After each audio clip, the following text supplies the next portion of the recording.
Ravens, they locked up the 1 seed. And the big question, obviously, is that what do you do now with the time off? And Tyler Huntley's going to start this game. We talked about that Lamar is sitting, and I know it brings fear back into people's eyes from 2019. Mm-hmm. Hey, I'm indifferent with it, to be honest. I just don't believe in my heart that, and in my mind, that this Ravens team, they've learned a lot since 2019.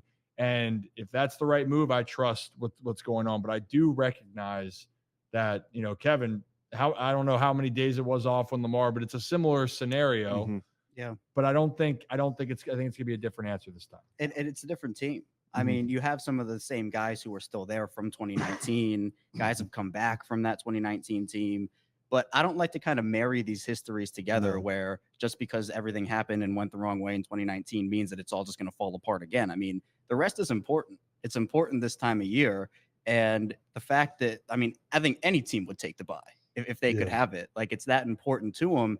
And I think that team was also young. I mean, that season entering was a big. Lamar went 6-1 in 2018, his rookie season. They led the team to the playoffs. That was a wild card loss. And the questions, and there was some definitely some unfair narratives in there, but it was how big of a leap is Lamar going to take? What's he going to do? And obviously he went off 14-2 MVP season, but that target got bigger and bigger and bigger and bigger. And some of those players were learning, okay, this is the NFL level. How are we going to deal with this? And I think, Ronnie Stanley, he talked about it. He remembers it. Lamar remembers it. Harbaugh, everybody remembers it. I just think they have the leadership on this team. Not that they didn't have it then, but the leadership on this team now with Roquan and how locked in Lamar is right now. I just don't think that they're going to allow it to happen again. Like, this team is locked in. They know what the goal is, and you can kind of sense the vibes are there. And Nick, I know when you being in that locker room, you can sense it there too. And you can hear even the players talking about the Pro Bowl. Tyler Linderbaum talking about the Pro Bowl. It's a great honor, but that's not their end goal, and that's not the team's end goal. Yeah, no, it's a different team. And I know, Nick, that was right before, you coming in here in 2019, you get to experience that. But the reality is, and you can even hear it on the Wired Up, like Roquan and Lamar, like, hey, we're just getting started. We're just getting started. We got more work to do. And this team seems like they're on a mission. It really does.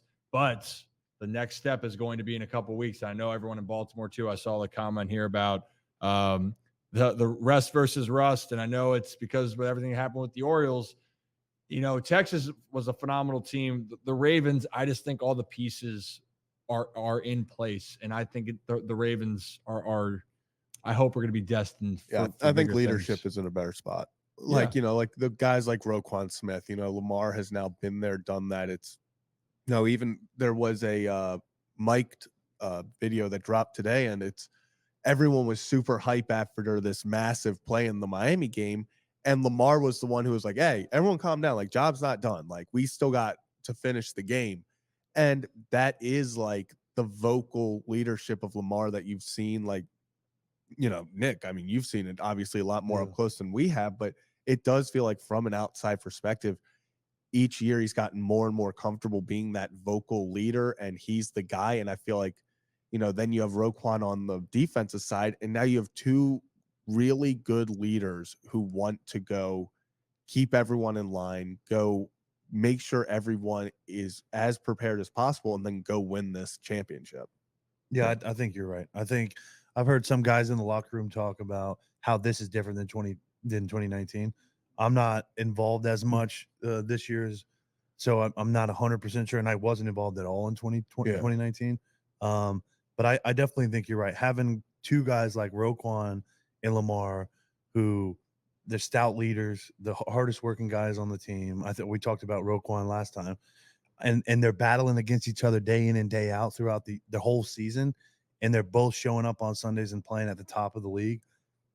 I definitely agree. I think resting Lamar is the right decision, just because of how valuable he is to our team. And Kevin said it a minute ago that rest right now is very crucial. No. They just went through the gauntlet in their last 3 games, and Pittsburgh has a lot to play for. So their lives, and their defense is insane. I mean, with Cameron Hayward and TJ Watt, Alex Highsmith, it's it's high risk, low reward for us if we play Lamar and we win. I think. Yeah, well, I think agree. Sarah Ellison, I believe, put this perfectly. She said TJ Watt being on a field chasing Lamar Jackson on Saturday is a lose-lose situation for the Ravens. There's just no, yeah, you can't necessarily win that. Yeah, I mean, that's the thing. Regardless, the reality is that for the Ravens, if Lamar is not playing, the chances of going to a Super Bowl are not. I'm not going to say that they're gone. That's not fair because the group's going to fight. But when you're losing the MVP of the league, the guy that's the heartbeat, that in any situation when he plays, you get a chance to win the game, and that's his career. When he's on the field, he wins more games than he loses. You're right. The risk is too much. And at the end of the day, losing this game is not the end of the world.